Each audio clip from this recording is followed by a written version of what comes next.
Bien, pues como acabamos de escuchar, se va a echar atrás, si se aprueba esta reforma hacendaria, la descentralización educativa que fue aprobada hace ya más de 20 años, en mayo de 1992. Y para hablar de este tema, de las implicaciones de lo que dio a conocer el secretario de Hacienda, Luis Videgaray, tenemos en el estudio a Carlos Ornelas, especialista en educación y también articulista de nuestro periódico Excelsior. ¿Qué significaría esto, Carlos? ¿Quitarle a los estados de la República el pago directo de la nómina de los maestros?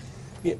En cierta forma es una demanda que los mismos gobernadores hicieron. Si recordamos la reunión de la CONAGO, hace 3 semanas en Mazatlán los gobernadores estaban diciendo que no podían con la doble negociación, que querían más recursos, y el presidente anunció, y yo lo quise interpretar de esta manera, de que se iba a recentralizar el pago.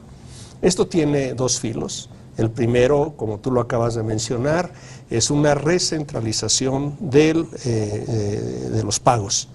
Porque de otro sentido, yo creo que la descentralización fue mucho de finta. Descentralizaron el conflicto, mandaron la segunda negociación a los estados, cada gobernador tuvo diferentes formas de crear su propio infierno, porque ninguno tiene el poder para lidiar con las secciones del CENTE. Menos ciertas secciones donde la CENTE tiene mucha fuerza, como Oaxaca, como Guerrero y otros lugares, ¿no? En efecto, estas son las más visibles, son las más radicales, son vociferantes, son quienes obtienen más vía la movilización, quienes controlan las secretarías de educación en mayor o en menor medida, en Oaxaca por completo, de esos estados.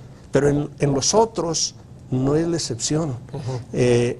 Si no han cambiado en los últimos días algún secretario de educación, 20 secretarios de educación de los estados, según el conteo que hizo Ivonne Melgar, nuestra compañera, fueron negociados directamente por la señora Gordillo con los gobernadores. Es lo que tú has llamado en distintos escritos la colonización de las secretarías de educación estatales. Y de la Secretaría de Educación Pública. Es un proceso de largo plazo. Entonces, ¿qué es lo que yo veo aquí? El otro aspecto. Creo que el presidente, cuando dice retomar la rectoría de la educación, es de recentralizar, retomar el control. Y esto que se está anunciando es el mecanismo que él encontró para poder o para tratar de que las reformas que están sobre todo en la ley del servicio profesional docente, se lleven a cabo. Si tú analizas lo que ha pasado desde la reforma constitucional, desde el anuncio del 10 de diciembre del 2012 de la reforma a la educación, ningún gobernador de ningún partido apoyó con entusiasmo la iniciativa del presidente. Dijo, esta reforma es mía, yo la quiero secundar y todo, porque ellos están en el peor de los mundos posibles.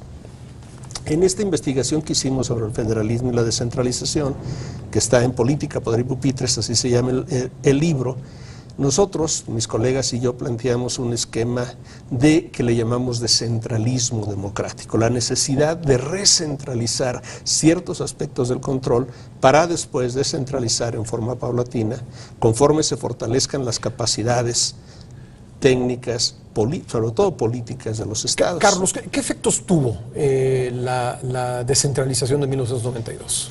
En términos generales, no fue una federalización como le llama retóricamente el gobierno desde 1992.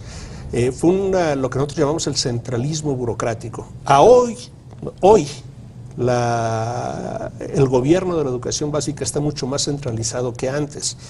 Antes, 19 estados tenían sus sistemas estatales de educación, algunos muy vigorosos como el Estado de México, Veracruz, Nuevo León, Baja California.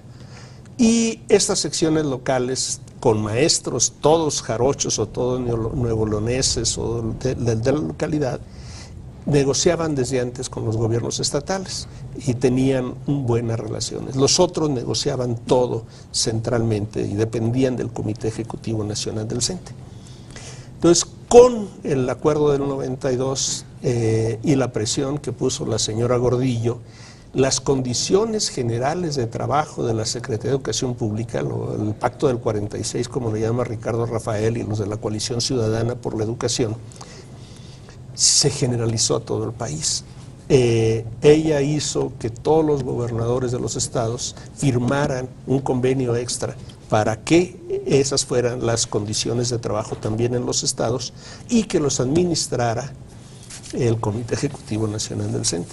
Todos los gobernadores, menos Ernesto Rufo, del PAN, firmaron y aceptaron esto. Ernesto Rufo tuvo que enfrentar un conflicto, tuvo el apoyo más o menos abierto del presidente Salinas, aguantó hasta donde pudo y negoció mejores condiciones que en los otros estados, pero en los otros ahí está. Y luego viene la doble negociación para darle un tinte de federalismo, lo que Ernesto Zedillo, siendo secretario de Educación Pública, llamaba el nuevo federalismo. Sí.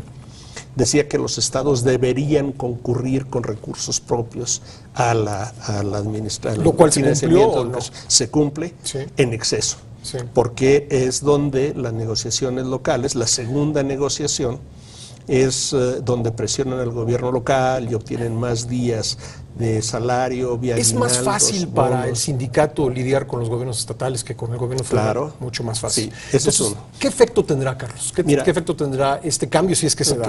El otro día me preguntaron cuál sería el garrote. O sea, sí. el presidente está usando la zanahoria para tratar de mover a los gobernadores. ¿Cuál sería el garrote? Este sería el garrote.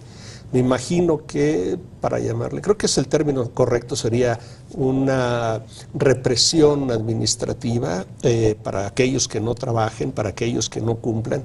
Es esto, el gobierno federal sí puede retener, tiene el poder suficiente para retener los salarios. El ejemplo está en Oaxaca mismo. Donde los maestros han dicho, no vamos a trabajar y que nos paguen los días trabajados, y ningún gobernador se los ha podido retener. ¿Qué pasó en 1990 y en 1991? Todavía no estaba descentralizado. Sí. En los conflictos de 1989 hubo una huelga prolongada en Oaxaca. Fue cuando hubo el cambio, cuando las fuerzas democráticas, en aquel entonces sí democráticas, desbancaron a la camarilla de Jongitud y no la querían reconocer, recurrieron a la huelga y en abril ganaron. Y ganó fue cuando entró el Bester. Y entró el Bester. En octubre hubo otra movilización. El gobernador quería que se negociara Eladio Ramírez para que le dejaran las cosas en paz, y fue cuando firmó aquella famosa minuta que les otorgó 5 puestos. Eso ya fue en el 92.